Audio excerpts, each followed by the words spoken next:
Hey guys, welcome to my videos. So guys, today in this video I'm going to show you how you can use vacuum cleaner at a gas station. It's a self-service kind of facility, so you have to do it yourself. So the very first thing is you need to pay. So it's like $3. Oh my god, it used to be 2.5 sometime back, but now 3. So $3 you have to pay. So you can either put cash over the coins or you can card. So I'm gonna begin with the card. So I'm gonna tap on begin.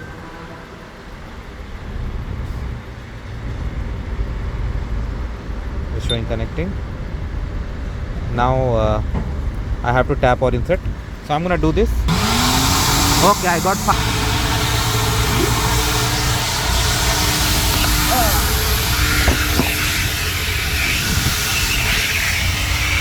So now I have got 5 minutes, so I'm gonna clean my car. Okay, and then after 5 minutes it's gonna be stopped automatically. So this is how it works, guys. Let me know what you feel about it. Thanks for watching this, and please subscribe to the channel. Thank you.